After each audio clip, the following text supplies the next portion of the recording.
Hello बच्चों, कैसे हो आप लोग। आई होप कि सभी बच्चे बढ़िया हो गए, मस्त हो गए और स्वस्थ हो गए। तो बच्चे आज हम बहुत दिन बाद आपके लिए सेशन व्हाइट बोर्ड पर ला रहे हैं। इसका कारण क्या है, इतने दिन बाद क्यों व्हाइट बोर्ड पर आ रहा हूँ, ये सभी बच्चे अभी तक मैं जितने भी वीडियो किया हूँ उसमें ज़्यादातर वीडियो में मैं बताने का प्रयास किया हूँ। तो आज का हमारा सेशन व्हाइट बोर्ड पर क्यों होगा और आज से एक नया सेशन स्टार्ट हो रहा है। मतलब आपको कक्षा 10 में 100 में 100 लाने की तैयारी हो रही है। यदि आप हमारे पूरे वीडियो को फॉलो करेंगे तो आपको ज़रूर आएगा और आप ही साथ हमारे साथ आप भी मेहनत करेंगे। तब चलिए आज हम क्या देखते हैं। आज हम देखेंगे जो चैप्टर हैं, चैप्टर खोलते ही हमारे दिमाग में कौन से टॉपिक आ जाने चाहिए। तो इतना आपको सिक्योर हो जाना चाहिए, इतना आप तैयार हो जाएं कि एग्ज़ाम में किसी भी पॉइंट से कुछ भी पूछ ले, हमारे दिमाग में उसका आंसर ज़रूर होना चाहिए या उस क्वेश्चन का आंसर हमारे दिमाग में ज़रूर होना चाहिए। तो चलिए बच्चे इसी सेशन को स्टार्ट करते हैं। और यहाँ पे देखें महत्वपूर्ण टॉपिक, मतलब किस चैप्टर में कौन से टॉपिक बहुत ही महत्वपूर्ण है जो आपके एग्ज़ाम में यहाँ से क्वेश्चन चाहे 1 नंबर में है 2 नंबर में हो, किसी भी क्वेश्चन में आपको यहाँ से क्वेश्चन देखने को मिल सकता है। जो हम इसके बाद कुछ सेशन इसका लेंगे और सेशन मतलब ये जो इम्पोर्टेंट टॉपिक हैं इसको तो हम बताएंगे ही। उसके बाद हम क्या करेंगे, रिवीजन जब बैच लाएंगे तो उसमें हम इन टॉपिक से कैसे कैसे क्वेश्चन बन सकते हैं आपके एग्ज़ाम में उसको भी लाएंगे। और एक सेशन हमारा चल रहा है छोटे छोटे वीडियो, आपको इम्पॉर्टेंट वीडियो जो 2024 एग्ज़ाम में प्रोवाइड किए जाएंगे वो सभी वीडियो आपको प्रोवाइड किए जा रहे हैं। तो चलिए इस सेशन को स्टार्ट करते हैं यहीं पे। और स्टार्ट करने से पहले जो बच्चे अभी तक हमारे YouTube चैनल को सब्सक्राइब नहीं किए हैं वो ज़रूर सब्सक्राइब कर लें और बेल आइकन को ज़रूर प्रेस कर लें, जिससे कि हम क्या करेंगे, जो हमारा वीडियो अपलोड होगा तो आपके पास नोटिफिकेशन पहुंचेगा और हमारे द्वारा जो भी वीडियो अपलोड करेंगे वो आप सबसे पहले देख सकें। तो चलिए बच्चे यहाँ पे हम क्या कर देते हैं, वास्तविक संख्याएं। हम क्या कर देते हैं, वास्तविक संख्याएं हमारा पहला चैप्टर है। इस पहले चैप्टर में आपको देखो वास्तविक संख्याएं जो एक्सरसाइज चाहे फर्स्ट हो सेकंड हो कुछ भी कोई भी एक्सरसाइज हो, हम उस एक्सरसाइज की तरफ नहीं चल रहे हैं, हम पॉइंट्स की बात कर रहे हैं। चाहे आप फर्स्ट वाले में चले जाएं एक्सरसाइज, चाहे पॉइंट में, चाहे 2 चाहे 3 कितनी भी एक्सरसाइज उस चैप्टर में हैं, उन सभी एक्सरसाइज को मिला करके हम एक पॉइंट रखे हैं। और इन पॉइंटों से किस किस तरीके से क्वेश्चन बन सकता है इसको जब हम रिवीजन करने लगेंगे अपनी मैथ की बुक तब वहाँ पे बताएंगे। तो चलिए बच्चे यहाँ पे देखेंगे वास्तविक संख्या से आपको भाज्य संख्या पता होना चाहिए और वास्तविक संख्या भी पता होना चाहिए। वास्तविक संख्या क्या होती है, जैसे कोई भी संख्या है जो वास्तविक रूप में हम उसको लिख सकते हैं वो क्या होंगी, वास्तविक संख्या 1 2 3 4 2/5 5/6 ये सब संख्याएं क्या होंगी, वास्तविक संख्याएं होंगी। 0 -1 भी वास्तविक संख्याएं होंगी। और यहाँ पे भाज्य संख्याएं क्या होती हैं, ऐसी संख्या जो क्या हो खुद से तो कटे और 1 से भी कटे, इसके अलावा कोई अन्य संख्या से भी कट सके। जैसे आप देखेंगे 4 6 8 या कुछ और भी संख्याएं ले सकते हो, भाज्य संख्याएं। 8 भी कट सकता है, 9 भी कट जाएगा। यहाँ पे देखो ये क्या 1 से तो कटेगा, 4 से तो कटेगा, 1 से भी कट जाएगा, 4 से भी कट जाएगा, मतलब खुद से कटेगा, 1 से कटेगा और इसके अलावा मतलब मैं कह रहा हूँ कि ये संख्याएं क्या होंगी, एक और स्वयं के अलावा भी अन्य संख्याओं से कटेंगी। जैसे ये क्या करेगा, 4 2 से भी तो कट सकता है, 6 क्या करेगा, 6 1 से कटेगा, 6 स्वयं से कट जाएगा, लेकिन 6 क्या करेगा 3 से भी कटेगा, 2 से भी कटेगा और 3 से भी कटेगा 6। इसी तरीके से 9 वाले के देख लो, 9 क्या होगा 3 से भी कटेगा, 9 से भी कट जाएगा, स्वयं से कटेगा, 1 से भी कटेगा। तो ये क्या हो गया, भाज्य संख्या हो गया। इसी के नीचे अभाज्य संख्या की बात कर लें। अभाज्य संख्या में ये होता है कि वो संख्या स्वयं से कटेगा या तो 1 से कटेगा। तो इसमें कौन सा आता है, इसमें आपका आ जाता है 3 आ गया, 5 आ गया, 2 भी आ गया और 7 भी आ गया, 11 आ गए। ये देखो 1 से भी कटेगा, 1 से भाग दोगे तो 11 बार जाएगा और 11 स्वयं से कटेगा, 11 से 11 में भाग दोगे तो 1 बार जाएगा।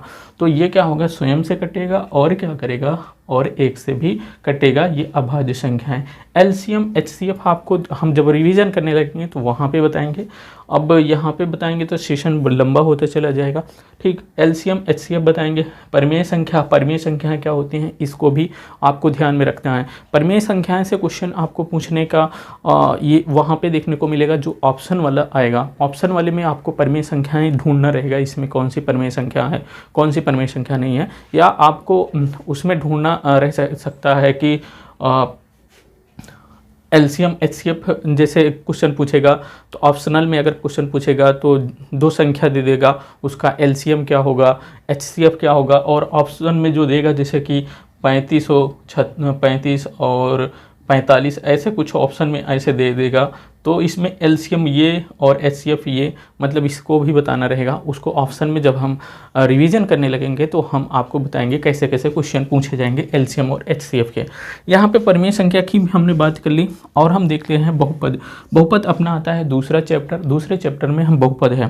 तो इसमें आप घात बहुपद में पहले तो हमको बहुपद जानना है, बहुपद क्या है, बहुपद कौन सा समीकरण बहुपद होगा कि नहीं होगा, और वो है उसको जान लेना है आपको एग्जाम में जो पूछा जाएगा।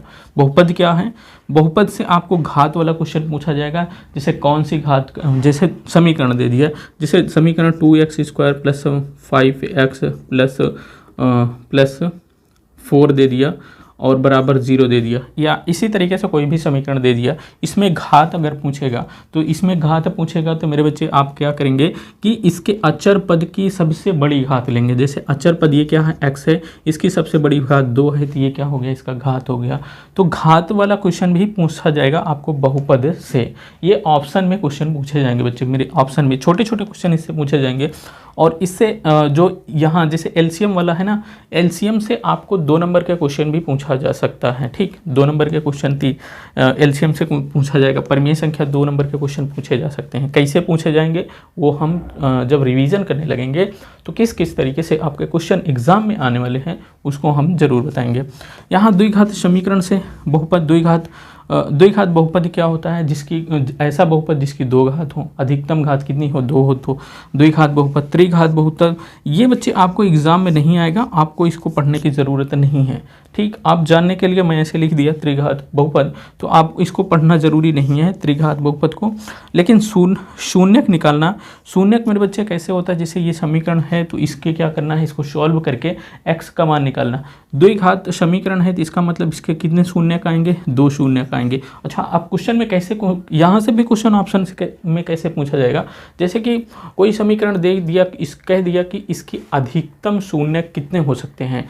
अगर उस समीकरण के घात 2 है तो उसके अधिकतम शून्यक कितने आएंगे, 2 आएंगे। द्विघात, फिर ऐसा भी क्वेश्चन कह सकता है कि द्विघात समीकरण के अधिकतम शून्यक कितने हो सकते हैं, तो आपको लगाना है द्विघात समीकरण के अधिकतम शून्यक कितने हो जाएंगे, 2 हो जाएंगे। तो आपको ऑप्शन में ऐसे भी क्वेश्चन पूछा जाएगा। और सत्यापित करना, देखो अब देखो लंबा वाला क्वेश्चन कैसे पूछा जाएगा। लंबा जो 5 नंबर का क्वेश्चन होगा, अगर इसमें से पूछा जाएगा तो इसमें कहेगा आपको घात भी ज्ञात करना है। क्या करना है, घात कितनी है, समीकरण देगा घात कितनी है, और उस समीकरण को शून्यक निकालने को कहेगा, और उसमें कहेगा इस शून्यकों की सत्यापित कीजिए, क्या ये शून्यक जो निकाले हैं आप वो सही हैं कि नहीं है। तो आपको 5 नंबर इतना कर देंगे तो आपको 5 नंबर मिलेगा। तो ये तरीका हो गया, इस तरीके से क्वेश्चन पूछे जाएंगे। और इनको मैं सोल्यूशन भी करवाऊंगा। मैं बार बार कह रहा हूँ कि आपको 100 में 100 की तैयारी जब करवा रहा हूँ तो आपको सारी चीज़ें हम करवाएंगे। अब यहाँ पे 2 चर वाले रैखिक समीकरण, जैसे तीसरा चैप्टर है 2 चर वाले रैखिक समीकरण, इसमें क्या आपको संगत असंगत जो समीकरण दिया रहेगा, आपको उसमें संगत असंगत क्या होते हैं उसको देखना रहेगा। जैसे a1/a2 और b1/b2, ये इन सब की बात करेंगे, और ये कब संगत होंगे कब असंगत होंगे उसकी बात करेंगे। इसको हम छोड़ देते हैं अभी।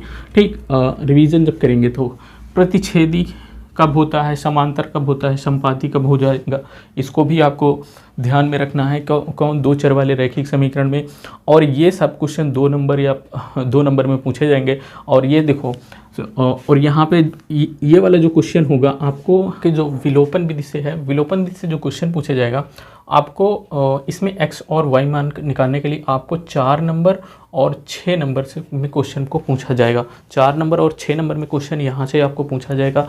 और प्रतिच्छेदी हैं, समांतर हैं, इसको निकालने के लिए आपको ये 2 नंबर में क्वेश्चन आपको पूछा जा सकता है इस टॉपिक से, ठीक। और आगे देखते हैं, जैसे द्विघात समीकरण है, द्विघात समीकरण से आपको जैसे मूल ज्ञात करना है। मूल ज्ञात करने के लिए मेरे बच्चे हम एक शॉर्ट ट्रिक बताएंगे जब आपको ऑप्शन में रहेगा। जब ऑप्शन में मतलब 1 नंबर में पूछा जाएगा तब भी हम बताएंगे कि हाँ ऑप्शन में है तो उसको आप कैसे कर सकते हैं मूल ज्ञात करने के लिए।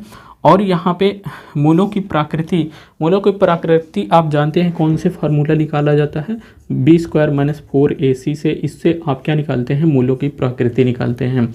और भिन्न भिन्न कब होता है उसको भी बात करेंगे। मूलों के मूल बराबर कब होंगे, जब इसका मान क्या होगा 0 के बराबर होगा।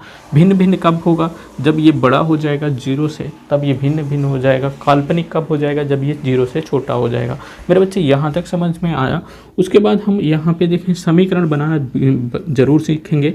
समीकरण बनाना कैसे, मतलब आपको समीकरण कहाँ बनाना है, जैसे आपको क्वेश्चन में दे दिया जाए कि राम की आयु इतने कुछ वर्ष है, 4 वर्ष है, 5 वर्ष है, उसके पिता की आयु 20 वर्ष है या 25 वर्ष है। 5 साल बाद राम की आयु क्या होगी और उसके पिता की आयु अब क्या हो गई है, 30 वर्ष हो गए हैं, तो राम की आयु क्या होगी। ऐसे क्वेश्चन आपको देखने को मिलेगा। तो उस क्वेश्चन को समीकरण कैसे बनाया जाए, और एक क्वेश्चन और भी कैसे पूछे जा सकते हैं, जैसे क्रमागत पद देगा कि हाँ क्रमागत संख्या ये हैं, फिर वो हैं, कुछ मल्टीप्लाई करने को कहेगा, फिर उसको कहेगा कि आप इसको सॉल्व करिए, x का मान निकालिए, कुछ भी निकालने को कहेगा। तो यहाँ पे आपको कहेगा, मतलब कि यहाँ पे इस तरीके से जो मैंने क्वेश्चन बताया उस तरीके से आपको क्वेश्चन देखने को मिलेगा और उसको समीकरण बना करके, खुद से समीकरण बना करके हल करना रहेगा। बच्चे यहाँ तक देखो, जो 2 चर वाले रैखिक समीकरण यहाँ तो आपको देखने को मिलेगा समीकरण बना बनाया, यहाँ भी आपको समीकरण बना बनाया देखने को मिलेगा। इन सब में टॉपिक में मूल निकालना रहेगा तो यहाँ भी समीकरण बना बना रहेगा, और यहाँ भी प्राकृतिक संख्या, यहाँ भी समीकरण आपको बना बनाया देखने को मिलेगा। लेकिन जब ये वाला पॉइंट आएगा तो यहाँ पे आपको, वही मैंने कहा कि यहाँ पर आपको खुद से समीकरण बना करके फिर हल करना रहेगा। यहाँ आता है 5वां चैप्टर आता है समांतर श्रेणी। समांतर श्रेणी में आपको, जैसे समांतर श्रेणी आप तो पहचानने की ज़रूरत नहीं, आपको समांतर श्रेणी ही रहेगी आपके एग्ज़ाम में। ये नहीं है कि हाँ गुणोत्तर श्रेणी आ गई या हरात्मक श्रेणी आ गई, कुछ भी श्रेणी आ गई उसकी आप चिंता ना करें। वो एग्जामिनर जो पेपर बनाएगा वो समांतर श्रेणी के अलावा कोई भी श्रेणी रखेगा ही नहीं। तो आपको समांतर श्रेणी जैसे 1 2 3 4 5 6 इस तरीके से श्रेणियाँ देखने को मिलेंगी, ये भी समांतर श्रेणी होगी। 2 4 6 8 10 इस तरीके की श्रेणी देखने को मिलेगी, तो ये भी समांतर श्रेणी होगी। अब मेरे बच्चे आती है बात कि समांतर श्रेणी में हमें ध्यान क्या रखना है। हमें जो 1 नंबर में क्वेश्चन आएगा, 2 नंबर में क्वेश्चन आएगा, 4 नंबर में क्वेश्चन आएगा और 6 नंबर में क्वेश्चन आएगा इससे, तो कैसे कैसे क्वेश्चन आने की संभावना रहती है। इसमें जैसे आपको पूछेगा 1 नंबर में जब क्वेश्चन आएगा तो इसमें पूछ लेगा जैसे कि कितने नंबर्स होंगे, इसमें कितने संख्या होंगी, जो इस समांतर श्रेणी में कितने नंबर्स होंगे। तो आपको जैसे इसमें n का मान निकालने के लिए आपको फार्मूला लगाना पड़ेगा। क्या, nवां पद, मान लो nवां पद लास्ट में भी दे दिया जाए, nवां पद कुछ भी दे दिया जाए, उसके लिए आपको फार्मूला लगाना पड़ेगा। क्या, an बराबर क्या है, a plus n minus 1 into D. अब जब ये an क्या होगा, an ये क्या होगा, इसमें लास्ट वाला पद होगा an होगा। nवां पद निकालने के लिए ये फार्मूला होता है। अगर लास्ट वाला पद दे दिया जाएगा और इसमें पूछा जाएगा तो इसमें कितने पद हैं, तो आपको यही वाला फार्मूला फिर लगाया जाएगा। इस n का मान निकालना रहेगा, तो इस n का जब मान निकालेंगे तो इसमें पता हो जाएगा तो इसमें कितने पद हैं। जब हमें लास्ट में कोई पद हमें पता हो जाएगा तब। और इसके समांतर श्रेणी के क्या होता है कि हमें योग निकालने के लिए, समांतर श्रेणी का योग भी निकालने के लिए फार्मूला होता है s बराबर, जिसको हम s से रिप्रेजेंट करते हैं n/2 2a plus n minus 1 into D. ये वाला फार्मूला लगाते हैं। और कौन सा फार्मूला लगाते हैं, n/2 a प्लस एल, जब प्रथम पद और अंतिम पद पता होता है तब हम एक समांतर श्रेणी के योग का फार्मूला का क्या लगाते हैं, ये वाला लगाते हैं। लेकिन मैं यहाँ पे बता क्यों रहा हूँ, मुझे सिर्फ टॉपिक बताना चाहिए था क्या।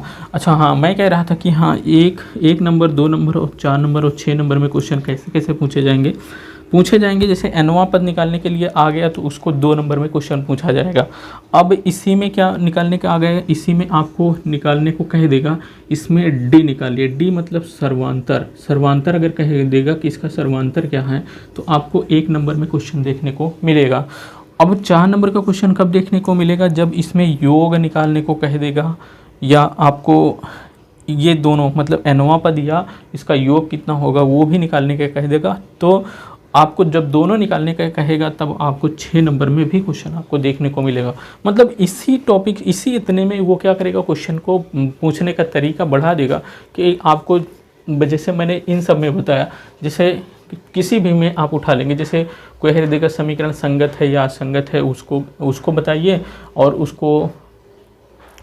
उसको विलोपन विधि से सॉल्व कीजिए या प्रतिस्थापन विधि से सॉल्व कीजिए।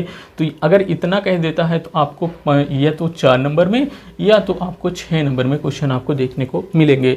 तो चलिए बच्चे, 5 चैप्टर का जो भी इम्पॉर्टेंट पॉइंट हैं, जो भी पॉइंट्स हैं, हमको कैसे कहाँ से हमको क्या चीज़ें करनी हैं, उन सभी चीज़ों को पता हो गया है। और आने वाले समय में आपको रिवीजन देखने को ज़रूर मिलेगा हमारे यूट्यूब चैनल भावी टीचर पर। तो चलिए गाइस, इस वीडियो को यहीं पे ख़त्म करते हैं, अगले वीडियो में फिर मिलते हैं, तब तक के लिए जय हिंद।